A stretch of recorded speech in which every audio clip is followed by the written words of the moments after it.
Praise the Lord. Morning with இன்னைக்கு 2 தீமோத்தேயுல 1ஆம் அதிகாரத்துல 7ஆம் வசனத்தை பார்க்கலாம். தேவன் நமக்கு பயமுள்ள ஆவியை கொடாமல் பலமும் அன்பும் தெளிந்த புத்தியுள்ள ஆவியை கொடுத்திருக்கிறார்.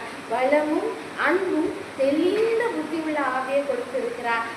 நம்ம இந்த நாட்கள்ல ஏதோ ஒரு பயத்தினால நம்ம பாதிக்கப்பட்டு இருக்கலாம். அந்த பயத்திலிருந்து வெளியே வராம முடியாம கஷ்டப்பட்டுருக்கலாம்.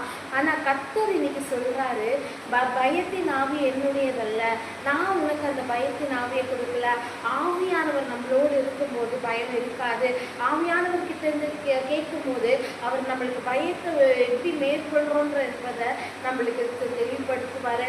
அப்ப பயத்தின் ஆவியை தேவன் கொடுக்காம என்ற ஆவியை கொடுத்திருக்கிறார்னா அன்பும் தெளிந்த புத்தியும் உள்ள ஆவியை கொடுத்திருக்கிறார். ஏசப்பா அன்பு எல்லாம் இருக்கும், அதை விட தெளிந்த புத்தியோட ஆவியை நம்மளுக்கு கொடுத்திருக்கிறாரு.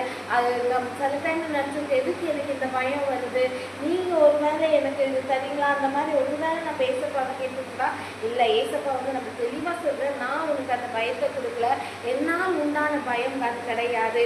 நான் உனக்கு எப்பவுமே ஒரு பலமா இருப்பேன், ஒரு அன்பாக்குரிய ஆவி, ஒரு பலத்தினால் ஆவியினால் உன்னை எதை கட்டுவேன் என்று ஏசப்பா நம்மளுக்கு வாக்களிக்கிறார். ஆமென்.